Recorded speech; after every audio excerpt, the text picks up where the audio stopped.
চিত্রটি লক্ষ্য করবেন, এই ধরনের জ্যামিতির কোশ্চেনগুলো বাংলাদেশ ব্যাংক, এনএসআই সহ নবম দশম গ্রেডের অনেক পরীক্ষায় এসে থাকে।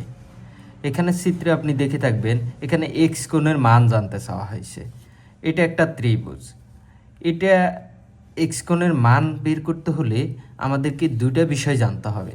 একটা হচ্ছে ত্রিভুজের তিন কোণের সমষ্টি হচ্ছে 180 ডিগ্রি। হ্যাঁ, এটা একটা বিষয়। আর এক সরল কোণ হচ্ছে এক সরল কোণ এক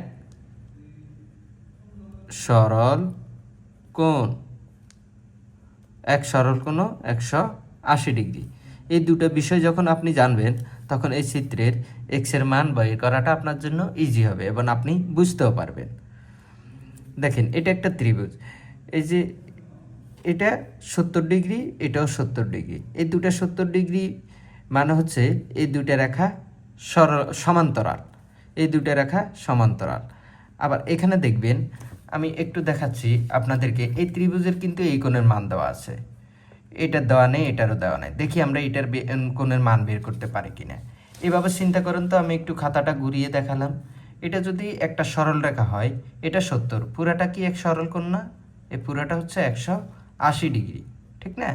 পুরাটা 180 ডিগ্রি। তাহলে এই পাশটা হচ্ছে 70, তাহলে এই পাশটা কত হবে?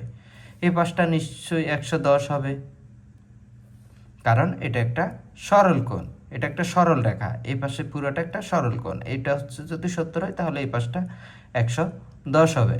তাহলে আমরা এখানে 25 পাইছি, আর এখানে 110। তাহলে এটা কত হবে? 110 আর 25 যোগ করেন, 135।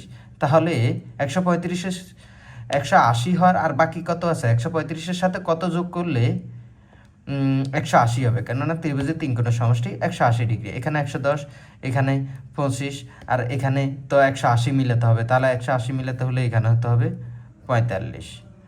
আনসার হচ্ছে 45। তার মানে এক্সের মান হচ্ছে 45 ডিগ্রি। আশা করি বুঝতে পারছেন।